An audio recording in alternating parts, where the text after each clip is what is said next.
This happened a long time ago, so long that since then the world has completely changed and is no longer the same.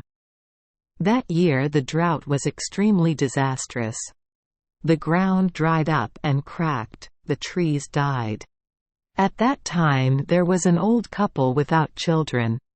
They feel so lonely and lost.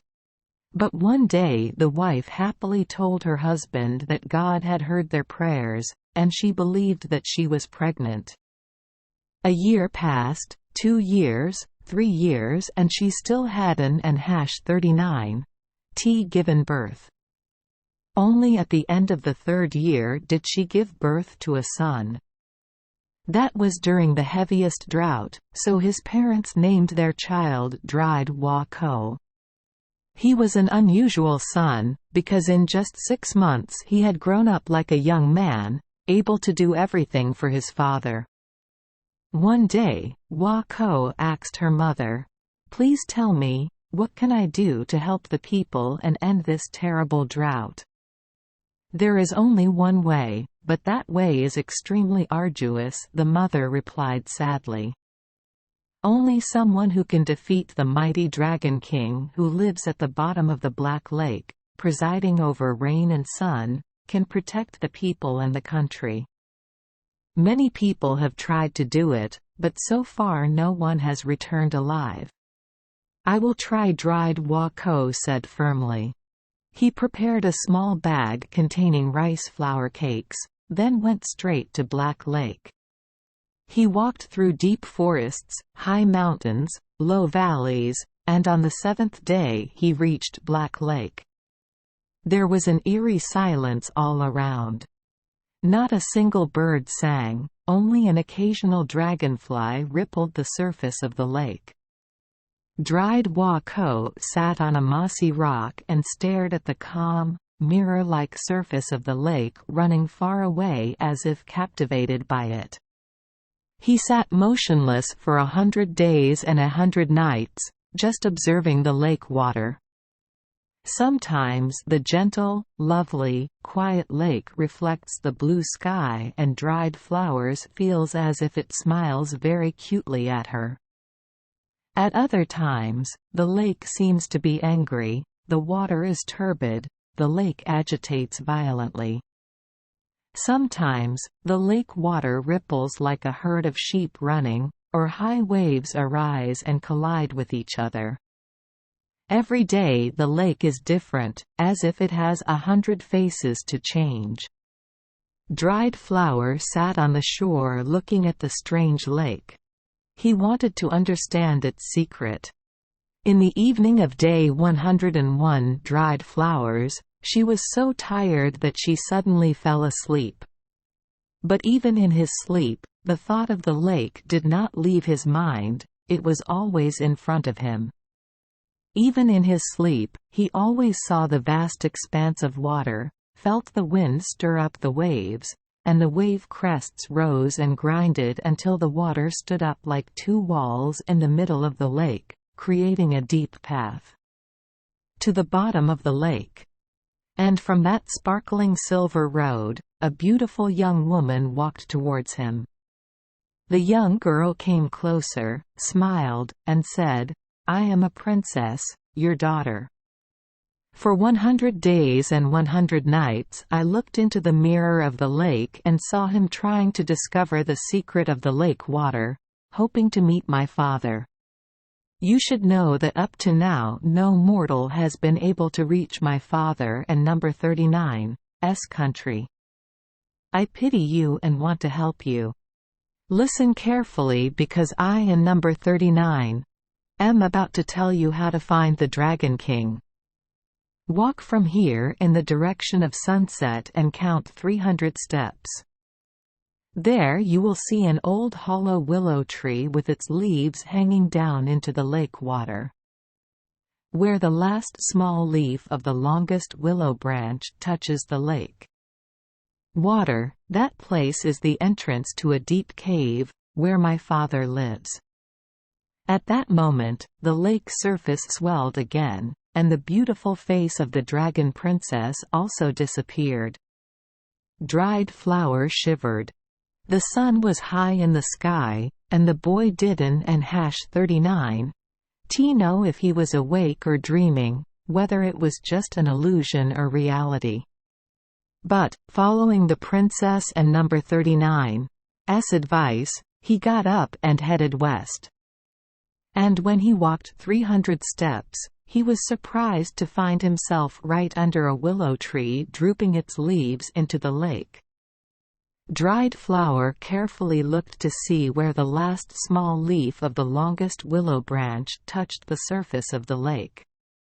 And sure enough, there he discovered a narrow passage leading to a cave entrance. The door is closed with 3 locks, protected by sharp iron tips. Dried Flower tried to open the door but could and #39 His hand was bleeding but the door remained intact. But he heard the princess and number 39's voice speaking from afar, over the sound of gurgling water. You can only enter the cave if you bring a tablet with the Dragon King and number 39's symbol, like the tablets people offer in temples. When they came to pray for rain, go find a tablet and then come back.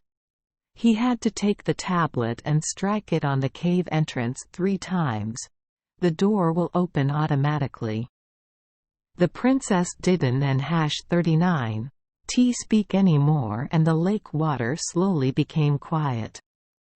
Dry Flower looked closely at the spot where the little dozen at the end of the willow and number 39's longest branch touched the water, but the whole landscape became very dark and the cave entrance had disappeared.